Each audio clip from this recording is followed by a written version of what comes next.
Well, if you're watching the news lately, it seems as though every day can be progressively worse when it comes to news coverage. The Ukraine bombings, the new BA.2 COVID variant, and economic turmoil. Well, people have been cooped up in the house for about 2 years now, and a lot of them, children, families, experiencing high levels of stress and anxiety. Well, how do you deal with that? Well, our next guest is a part of a behavioral health team at VNSNY and is here today with some coping strategies for Bronx families. We're pleased to have sharing with us right now Senior Social Work Assistant Deniece Santana of VNSNY. And Deniece, thank you for joining us. Thank you. It's good to be here. Well, Deniece, as I said in the open, I think a lot of us are really trying to grapple with what's going on in the world today, particularly with all of the domestic turmoil, international turmoil. But give us, from a social worker's perspective, what kind of things you're seeing on your end? It's a good question that you're asking, Daren. Yes, there's a lot going on for children and their families these days. News headlines are stressful. Ukraine, new COVID outbreaks, overseas and here. People are stressed from working remotely, and many people feel like they're at the end of their rope. We see a huge increase in stress since COVID began. What we are seeing at the Friends Clinic is that these concerns don't follow the stream of spikes and dips in the overall COVID cases in the Bronx. Instead, they are persistent conditions that ultimately manifest themselves in ways that are unhealthy for both the mind, body. For example, spacing out, increased levels of anxiety, also quote unquote doom scrolling, which is a term for going into social media or getting on the internet, on websites, and just scrolling for answers to things that are going on in the world, particularly what's going on with Ukraine, just scrolling endlessly in search for answers. And instead what it does is it increases the level of anxiety. Yeah. And so when we have children and we've got families who are trying to cope and deal with this stress that's out there, what advice do you have for someone that's actually trying to cope and overcome amidst all these troubled times? Well, one thing I would say, that now that the weather's getting better, it's springtime, encouraging the youth and kids, families to go out more. Talking to someone, extending yourself.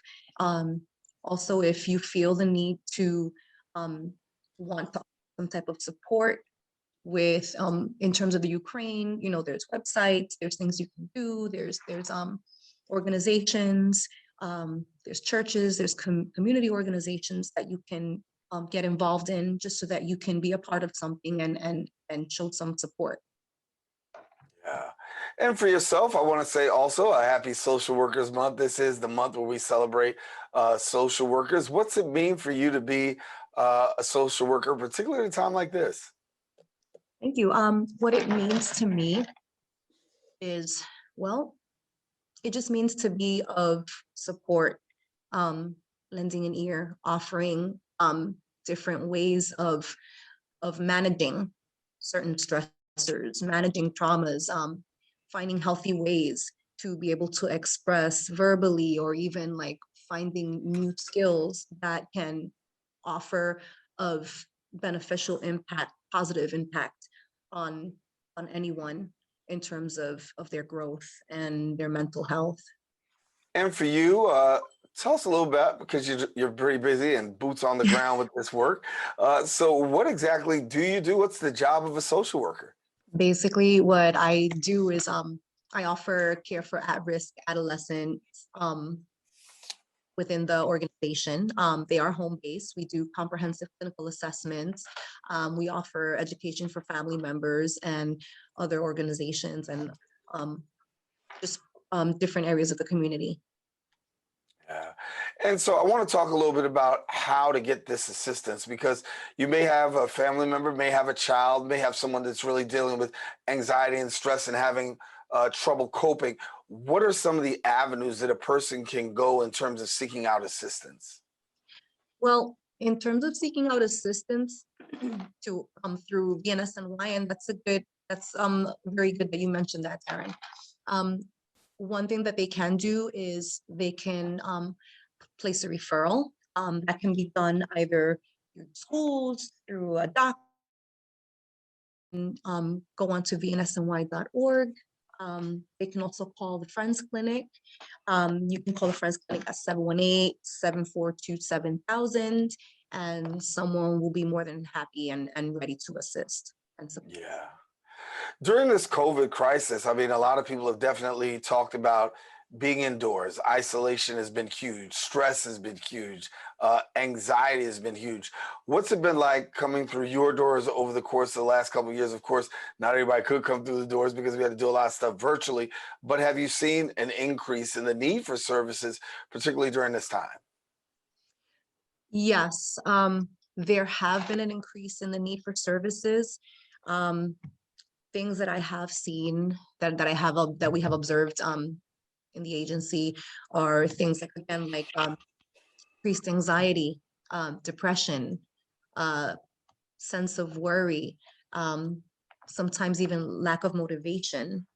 As I mentioned earlier, Daren, spacing out, you know, kids often tend to daydream, but sometimes if it's like longer than usual, or it just seems like it's interfering with their daily routines and activities, those are things that you definitely want to look out for, and speak to the child about it, and just ask questions and offer that support. Yeah. Speak to me about our young people, because when we talk about our young people, hearing our young people deal with stress and anxiety, somebody says that's something that's just for adults, right? That's something that older people are dealing with. But as we look and we find between the suicide rate, between people trying to committing themselves to drugs, a lot more of our young people, it seems, are going through in such a way that many times I think we as adults and maybe a larger community really don't even recognize the amount of stress that's actually impacting their lives. Absolutely. And I'm glad that you mentioned that, because there's stress can manifest itself in a variety of different ways in children. And I gave a few examples of that. The child doesn't usually come out and say that they're experiencing stress. So it's very important to keep an eye out for changes in behavior. Another thing that can help is just assuring them they're not alone,